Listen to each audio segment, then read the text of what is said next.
we are unboxing the G.I. Joe Classified Series Cobra Crimson Guard Commanders Tomax Paoli and Xamot Paoli or Paoli.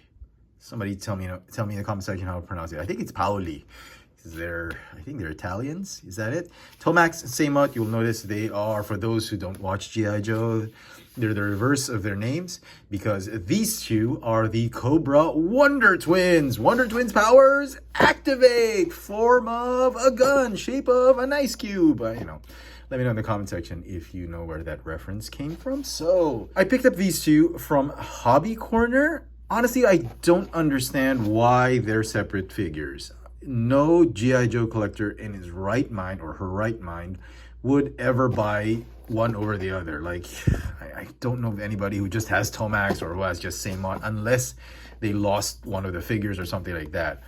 And I thought this was a crazy move to have them packed separately. I don't know if they just wanted separate artwork for each of these figures, but they could have done that with a deluxe pack, because the problem you'll have with this is you'll have some stores that's missing a Tomax and some stores that's missing a Xamot, because some collector or maybe somebody who has no idea about these two guys would probably pick, I'm going to get Tomax, I don't like him because he has a scar or something like that. You run the risk of having an incomplete pair in a given store, because if you watch the G.I. Joe cartoon, you read up on the comic books, you know the G.I. Joe mythology, these two are always together.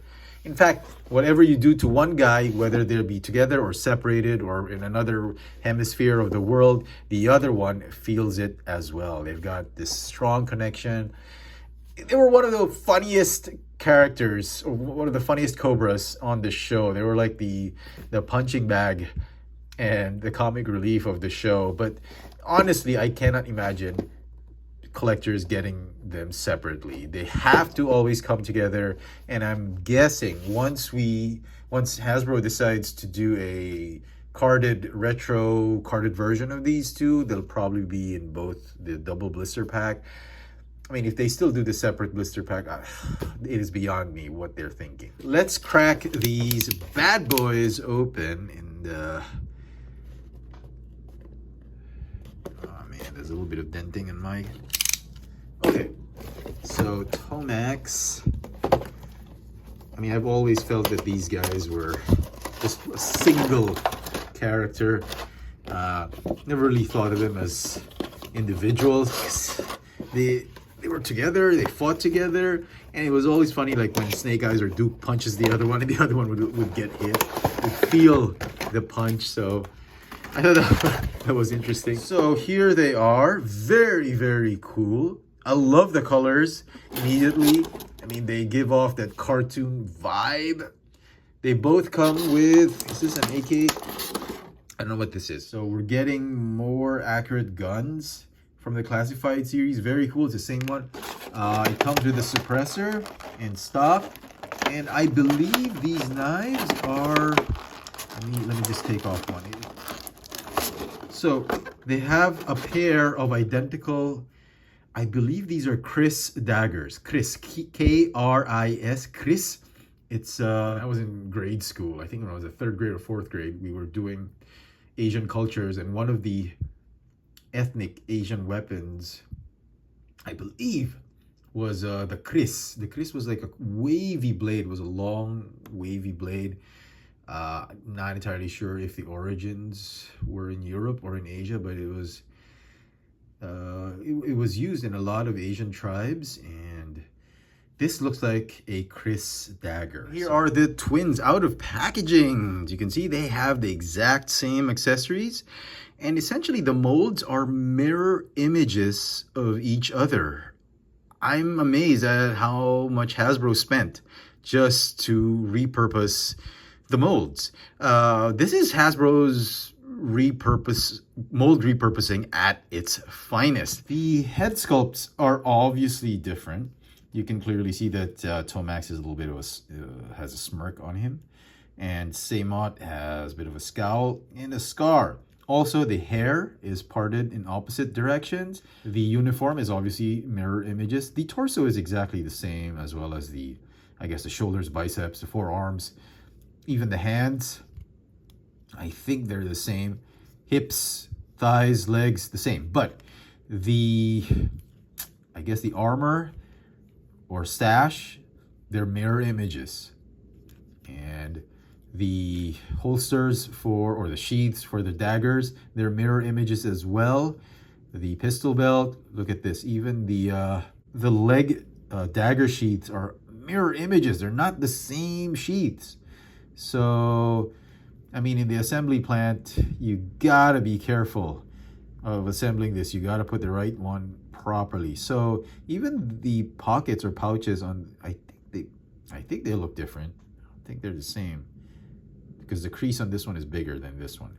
So very interesting. So happy that Hasbro did invest in giving us mirror image figures and not just repurposing one piece and just putting it on the left, putting it on the right. They really molded mirror image pieces of these figures. Now, the articulation for the figures is basic classified series articulation. You got a triple ball jointed neck, ball joint here, and then ball joint at the base of the neck. You got a ball jointed waist. Is it? Yes, ball jointed waist. Ab crunch. You got butterfly swivel shoulders. The shoulders go in and out, forward and backward 360. You got a bicep swivel, double jointed elbows, and they're pinless now. Very cool. Wrists, the left one goes up and down and swivels. So this is the right, up and down and swivels. You got drop down ball jointed hips, thigh swivels, double jointed knees, again pinless. The ankles go up and down and have the rocker tilt. I had a little bit of a scare with Xamot because his, at least my copy, the left ankle was frozen. And I don't mean let it go frozen. It was really frozen. I had to push and push. And you can already see there's a little bit, I don't know if you can see, there's a little bit of a stress mark on that peg onto the ankle. Yeah, because I had to force that in. I was so worried that it was a quality issue, but it was just pretty tight. So thank goodness for that. So let's talk about their weapons array. Just very quickly. So the gun has a suppressor. So I guess the suppressor should fit right here. Pretty cool. And then the stock, does it fit like this? Yes. It's an awesome looking rifle. Semi-automatic rifle. I guess he can, both of them can hold it. Yep, pretty cool. Now each of the daggers, I guess they are going to fit right here. One should stay on the hip and the other one stays on the leg. And just to finish off, let's do the other guy. Here. Oh yeah, look at that. And the Chris daggers, they can just go like that. Like that. Cool. Paint apps for the figures, very nice. I love the muted colors. They really reflect how these two look like in the cartoon. So even if we don't get a Walmart exclusive retro card version of these figures are actually pretty amazing. If you were a big fan of the classified series and you grew up with these G.I. Joe figures, these figures are one of the best. And if you're trying to complete your Cobra leaders, these two are an absolute must-have. So best of luck trying to hunt these figures down on retail. If you have not pre-ordered them, man, you should have pre-ordered them. But if you haven't, you wanted to try your luck in retail, I hope you get them both in the same store, because it's going to be a pain hunting down the other if one store is missing the other. Both figures are going to get a 10 out of 10. I love this set. It brings so much nostalgia, so much memories. Watching Saturday morning cartoons of the G.I. Joe cartoons. Oh my goodness. These two were so funny. They were a riot. Let me know in the comment section what you guys think of this G.I. Joe classified series. Tomax Powley and Xamot Powley. Hit that notification bell so you never miss out on any of my latest video reviews. And if it's your first time here, please subscribe. Thanks for watching.